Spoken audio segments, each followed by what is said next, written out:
I'm Sheila, the Family and Child Life Specialist at Hospice Peterborough. Thank you so much for participating in our hike for hospice and joining us today at the beautiful Peterborough Zoo. I'm going to be sharing an activity that you can do as a family during your hike event. Today we're going to be creating memory boxes, and I'm going to share some supplies that you may want to have available. I'm also going to be reading a story, and after that you can do your activity. But if you want to collect supplies ahead of time, you're going to need a box. A shoebox is a really great size, or you can also buy boxes in all different shapes and sizes at the dollar store. You can also use tissue paper. You can use wrapping paper to decorate your box. And if you're using those items, you'll want to have some white glue or Mod Podge, as well as a paintbrush or sponge that you can use to spread it on. You can also find all sorts of supplies at a craft store or dollar store. This is some foam paper that you can cut out shapes or letters with, and it's sticky on the back, so very easy to apply. You can also have stickers available or glitter to add to your box. Old magazines can be really great for finding pictures or words to add. You can also print those off from your computer. So if you have pictures of your special person or quotes you'd like to add, you can print those off from your computer and use the glue to add them to the box. And then once the glue's dry, if you want to write on the box to add names, words, or quotes, Sharpies are a great way to do that. I'll tell you a little bit more about it after I share our book, The Memory Box. The Memory Box, a book about grief, by Joanna Rowland, illustrations by Taya Baker.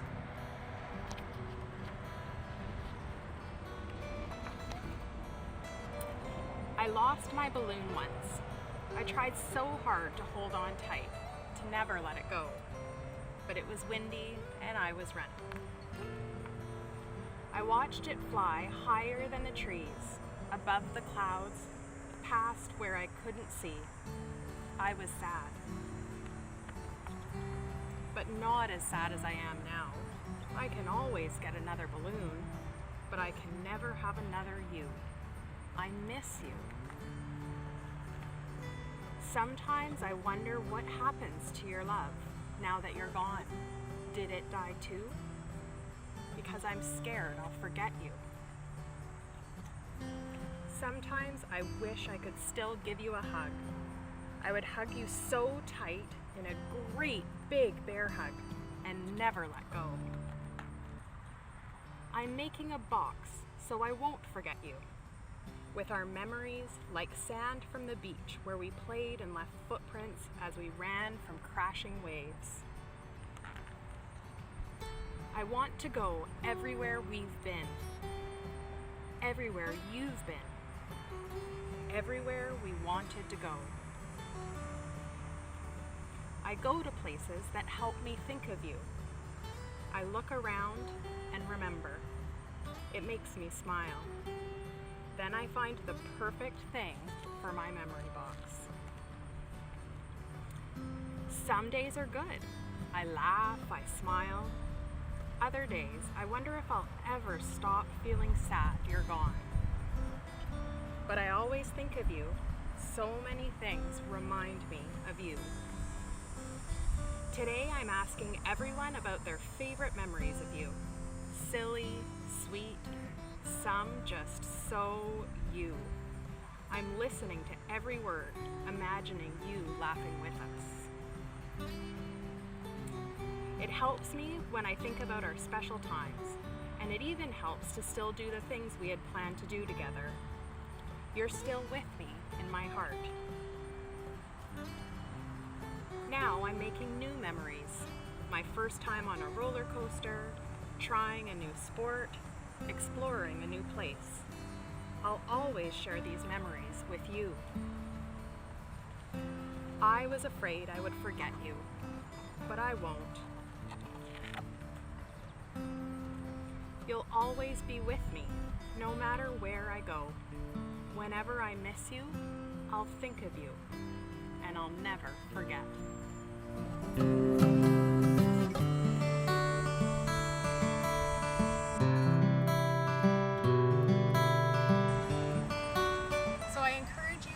share some memories and talk about the person that you're remembering at Hike for Hospice this year, and take some time to create a memory box that may hold some special items to help you feel connected to that person. Because when we really are feeling full of missing someone, sometimes holding on to some objects that to help us to connect and feel the love we have with them can be very comforting. So I've created a memory box here, and I've used some of the foam paper to cut out a name. I've added some butterflies. If you're using the glue, you'll want to apply a little bit of glue and then put the paper item over top, and then add a little bit more glue on top. You may want to add pictures of your special person, words that you find from a magazine, things that help you remember special holidays, or just lots of glitter. And then in your box, you can collect things that are special from that person. Maybe there's some jewelry or a craft you've made together, a shell from a vacation or a trip to the beach. And then even when you're doing your hike this year, maybe you're going to find something special that you want to include in your memory box. It might be a stone, a leaf, or maybe even a flower you find along the way. Thank you so much for participating in Hike for Hospice and for joining us for this family activity.